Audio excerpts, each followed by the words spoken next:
Arour, chapitre 581 et 582, on voit la halakha là-bas très clair que dans les communautés sfarades, depuis le début du mois de Elul, on commence à réciter les selichot. Vous allez me dire, mais pourquoi faire les selichot à ce moment-là et pas à un autre moment? Toujours dans le Shulchan Aruch, au Siman 581, le Mishnah Brura, Rabbi Israël Meir HaKohen, dans son introduction dans ce chapitre, il explique, il donne la réponse suivante. Il dit qu'on a pris l'habitude de faire les slichot parce que c'est un mois qui se prête à la clémence divine, comme on le voit à propos de Moshe Rabbeinu alav shalom, lorsqu'il retourna sur le Har Sinaï pour demander le pardon pour la faute du veau d'or et recevoir les deuxièmes tables de la loi. Donc on peut voir une allusion à cela dans le verset de Shir HaShirim où il est mentionné « Ani ledodi vedodi li ». Qu'est-ce que cela veut dire? Je suis pour mon bien-aimé, qui est Akadosh Baruch Hu, et mon bien-aimé est pour moi, qui décrit l'attachement qu'il lie à Akadosh Baruch Hu et son peuple, et le peuple aussi à l'égard d'Akadosh Baruch Hu. Et vous remarquerez que les premières lettres des mots de ce verset, mises l'une à côté de l'autre, forment le mot Elul, le mois de Elul.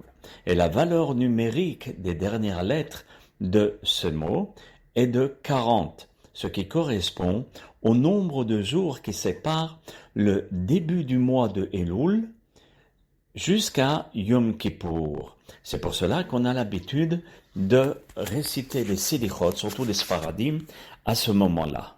Les ashkanazim, par contre, on voit dans le Rama, Rabbi Moshe Isserlas, dans le Shulchan Aruch 581 et au Saïf 1, et là-bas aussi dans Mishnah Brura au Saïf Katan 6, là-bas, le Rama il nous dit que dans les communautés ashkanazes, l'habitude est de commencer à réciter les slichot depuis le dimanche qui précède Rosh Hashanah. Donc, sauf si Rosh Hashanah tombe un lundi ou un mardi. Pas mercredi, parce que dans le calendrier juif, Rosh Hashanah ne peut jamais tomber un mercredi.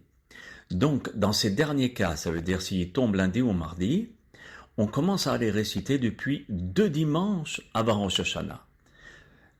L'essentiel, c'est de disposer de 4 jours de préparation avant Rosh Hashanah, comme on le faisait au temps du Beth Amikdash.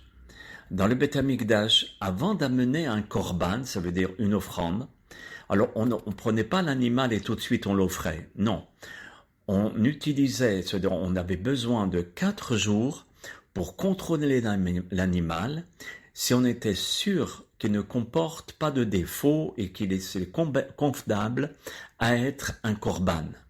Donc, par rapport à notre cas, il nous incombe de faire le même travail d'introspection, c'est-à-dire de vérifier les défauts que nous avons en nous pendant ces 4 jours, afin de se présenter devant Akadosh Baruch Hu le jour du jugement et dénué de tout défaut, Be'ezrat Hashem Itbarach.